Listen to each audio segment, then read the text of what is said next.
A rainy night. Cars speed past your window, kicking up rain.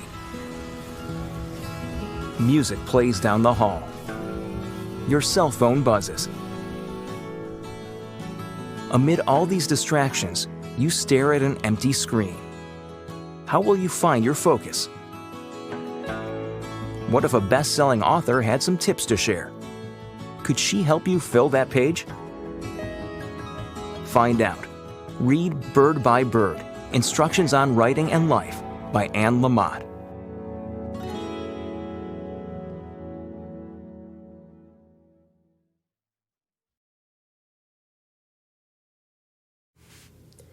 Bird by Bird. Part 1. Writing. Getting started. The very first thing I tell my new students on the first day of a workshop is that good writing is about telling the truth. We are a species that needs and wants to understand who we are. Sheep lice do not seem to share this longing, which is one reason they write so very little. But we do. We have so much we want to say and figure out.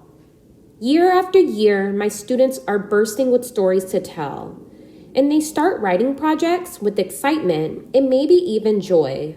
Finally, their voices will be heard, and they are going to get to devote themselves to this one thing they've longed to do since childhood. But after a few days at the desk, telling the truth in an interesting way turns out to be about as easy and pleasurable as bathing a cat. Some lose faith. Their sense of self and story shatters and crumbles to the ground. Historically, they show up for the first day of the workshop looking like bright, goofy ducklings who will follow me anywhere. But by the time the second class rolls around, they look at me as if the engagement is definitely off. I don't even know where to start, one will wail. Start with your childhood, I tell them. Plug your nose and jump in and write down all your memories as truthfully as you can. Flannery O'Connor said that anyone who survived childhood has enough material to write for the rest of his or her life. Maybe your childhood was grim and horrible, but grim and horrible is okay if it is well done. Don't worry about doing it well yet, though. Just start getting it down. Now, the amount of material may be so overwhelming that it can make your brain freeze. When I had been writing food reviews for a number of years, there were so many restaurants and individual dishes in my brain pan that when people asked for a recommendation, I couldn't think of a single restaurant where I'd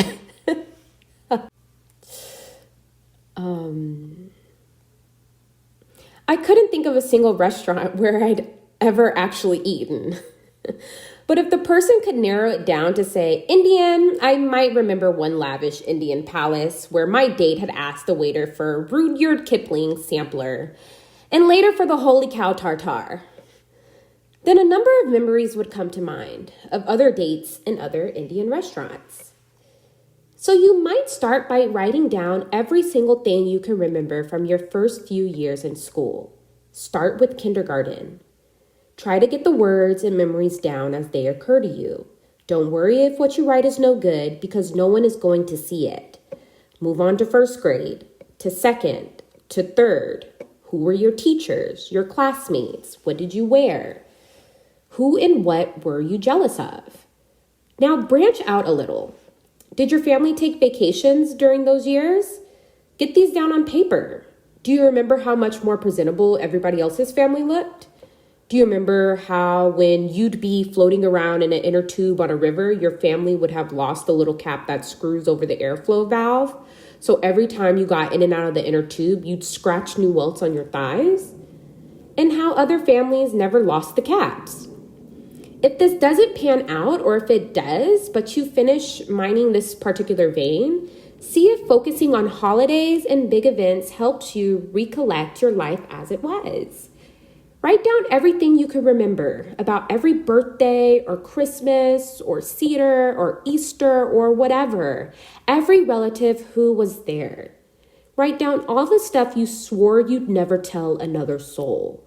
What can you recall about your birthday parties? The disasters, the days of grace, your relatives' faces lit up by birthday candles.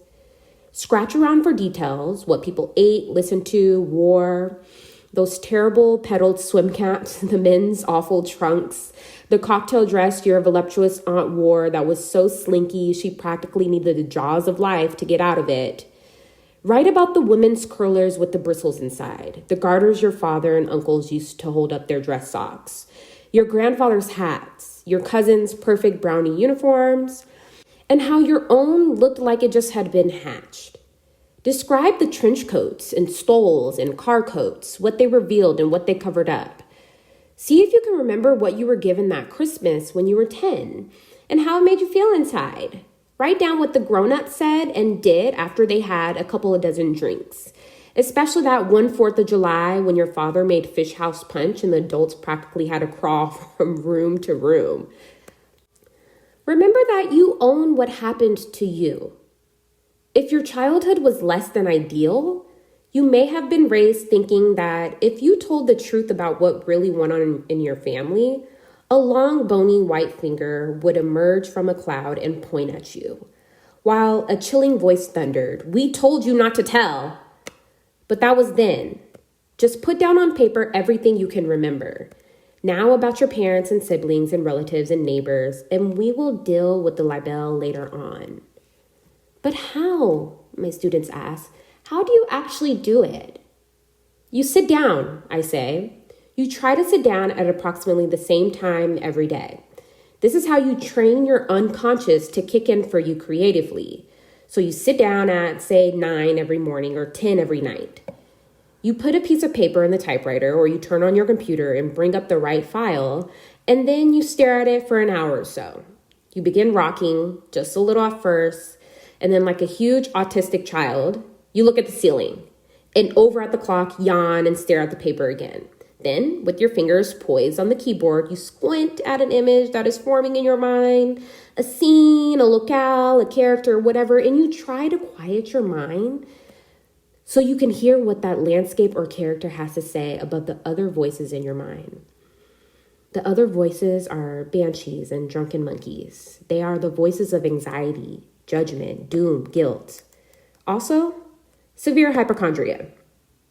There may be a nurse ratchet-like listing of things that must be done right this moment. Foods that must come out of the freezer, appointments that must be canceled or made, hairs that must be tweezed. But you hold on an imaginary gun to your head and make yourself stay at the desk. There is a vague pain at the base of your neck. It crosses your mind that you have meningitis. Then the phone rings and you look up at the ceiling with fury. Summon every ounce of noblesse oblige and answer the call politely, with maybe just the merest hint of irritation. The caller asks if you're working and you say, yeah, because you are. Yet somehow, in the face of all this, you clear a space for the writing voice, hacking away at the others with machetes, and you begin to compose sentences. You begin to string words together like beads to tell a story. You are desperate to communicate, to edify or to entertain, to preserve moments of grace or joy or transcendence, to make real or imagined events come alive. But you cannot will this to happen. It is a matter of persistence and faith and hard work. So you might as well just go ahead and get started. I wish I had a secret I could let you in on, some formula my father passed on to me in a whisper just before he died. Some code word that has enabled me to sit at my desk and land flights of creative inspiration like an air traffic controller. But I don't. All I know is that the process is pretty much the same for almost everyone I know. The good news is that some days it feels like you just have to keep getting out of your own way so that whatever it is that wants to be written can use you to write it. It is a little like when you have something difficult to discuss with someone, and as you go to do it, you hope and pray that the right words will come, only if you show up and make a stab at it. And often the right words do come, and you, write for a while. You put a lot of thoughts down on paper. But the bad news is that if you're at all like me, you'll probably read over what you've written and spend the rest of the day obsessing and praying that you do not die before you completely rewrite or destroy what you have rewritten, lest the eagerly waiting world learn how bad your first drafts are. The obsessing may keep you awake, or the self-loathing may cause you to fall into a narcoleptic coma before dinner. But let's just say that you do fall asleep at a normal hour. Then the odds are that you will wake up at 4 a.m, having dreamed that you have died. Death turns out to feel much more frantic than you had imagined. Typically, you'll try to comfort yourself by thinking about the day's work, the day's excrementitious work. You may experience a jittery form of existential dread, considering the absolute meaningless of life and the fact that no one has ever really loved you. You may find yourself consumed with the free-floating shame and hopelessness about your work and the realization that you will have to throw about everything you've done so far and start from scratch. But you will not be able to do so because you suddenly understand that you are completely riddled with cancer. And then the miracle happens. The sun comes up again.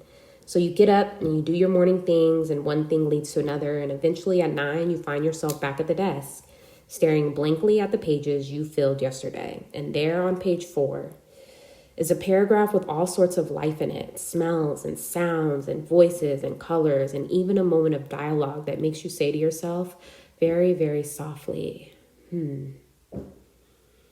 You look up and stare out the window again, but this time you are drumming your fingers on the desk and you don't care about those first 3 pages. Those you will throw out, those you needed to write to get to that 4th page, to get to that one long paragraph that was what you had in mind when you started.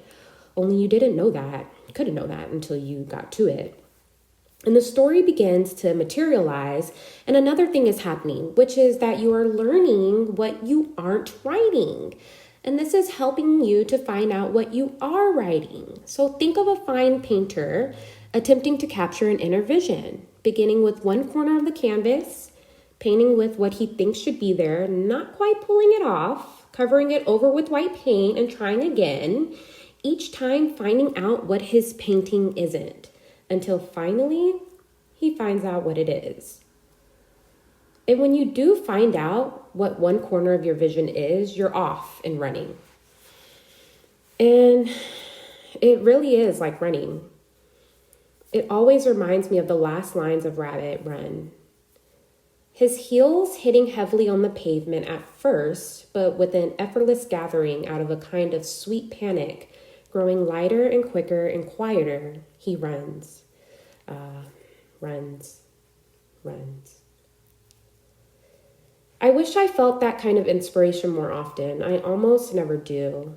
All I know is that if I sit there long enough, something will happen. My students stare at me for a moment. How do we find an agent? They ask. I sigh. When you are ready, there are books that list agents. You can select a few names and write to them and ask if they would like to take a look at your work. Mostly they will not want to, but if you're really good and very persistent, someone eventually will read your materials and take you on. I can almost promise you this. However, in the meantime, we are going to concentrate on writing itself, on how to become a better writer. Because for one thing, becoming a better writer is going to help you become a better reader. And that is the real payoff. But my students don't believe me. They want agents and to be published, and they also want refunds. Almost all of them have been writing at least for a little while. So some of them, all of their lives. Many of them have been told over the years that they are quite good, and they want to know why they feel so crazy when they sit down to work. Like, why they have these wonderful ideas and then they sit down and write one sentence and see it with horror, and that is a bad one, and that is a bad one, and then every major form of mental illness from which they suffer surfaces, leaping out of the water like trout. The delusions, the hypochondria, the grandiosity and the self-loathing, the inability to track one thought to completion, even the hand-washing fixation, the Howard Hughes germ phobias, and especially the paranoia. You can be defeated and disoriented by all these feelings. I tell them, or you can see the paranoia, for instance, as wonderful material. You can use it as the raw clay that you pull out of the river. Surely one of your characters is riddled with it, and so in giving that person this particular quality, you can get used to it. Shape it into something true and funny or frightening. I read them a poem by Philip Lepate that someone once sent me that goes, "We who are your closest friends feel the time has come to tell you that every Thursday we have been meeting as a group to devise ways to keep you in perpetual uncertainty, frustration, discontent, and torture by neither loving you as much as you want nor cutting you adrift. Your analysis is on it. Plus your boyfriend and your ex-husband and we have pledged to disappoint you as long as you need us. In announcing our association, we realize we have placed in your hands a possible antidote against uncertainty, indeed against ourselves. But since our Thursday nights have brought us to a community of purpose, rare in itself, with you as the natural center, we feel hopeful you will continue to make unreasonable demands for affection, if not as a consequence of your disastrous personality, then for the good of the collective." They stare at me like the cast of One Flew Over the Cuckoo's Nest. Only about 3 of them think this poem is funny, or even a good example of someone taking his own paranoia and shaping it into something artistic and true. A few people look haunted. The ones who most want to be published just think I'm an extremely angry person. Some of them look emotionally broken. Some look at me with actual disgust, as if I'm standing there naked under fluorescent lights. Finally, someone will raise his or her hand. "Can you send me your manuscript directly to a publisher? Or do you really need an agent?" After a moment or so, I say, "You really need an agent." The problem that comes up over and over again is that these people want to be published. The kind of want to write, but they really want to be published. They kind of want to write, but they really want to be published. So you'll never get to where you want to be that way, I tell them. There's a door we all want to walk through, and writing can help you find it and open it. Writing can give you what having a baby can give you. It can get you to start paying attention. It can help you soften. It can wake you up. But publishing won't do any of those things. You'll never get in that way. My son Sam, at 3.5, had these keys to a set of plastic handcuffs, and one morning he intentionally locked himself out of the house. So I was sitting on the couch reading the newspaper when I heard him stick his plastic keys into the doorknob and try to open the door. Then I heard him say, "Oh shit," like my whole face widened like the guy in Edward Munch's Scream. Like after a moment, I got up and opened the front door. "Honey," I said, what did you say?" I said, "Oh shit," he said, "but honey, that's a naughty word." So both of us have absolutely got to stop using it. Okay. Like, he hung his head for a moment, nodded and said, "Okay, Mom." Then he leaned forward and said confidentially, "But I'll tell you why I said shit." I said, "Okay." And he said, "Because of the fucking keys." So fantasy keys won't get you in. Almost every single thing you hope publication will do for you is a fantasy, a hologram. It's the eagle on your credit card that only seems to soar. So what's real is that if you do your scales every day, if you slowly try harder and harder pieces, if you listen to great musicians, like play music you'll love, you'll get better. At times when you're working, you'll sit there, you're feeling hungover and bored, and you may or may not be able to pull yourself up out of that day, but it is fantasy to think that successful writers do not have these bored, defeated hours, these hours of deep insecurity when one feels as small and jumpy as a water bug. They do. But they also often feel a great sense of amazement that they get to write. And they know that this is what they want to do for the rest of their lives. And so if one of your heart's deepest longings is to write, there are ways to get your work done and a number of reasons why it is important to do so.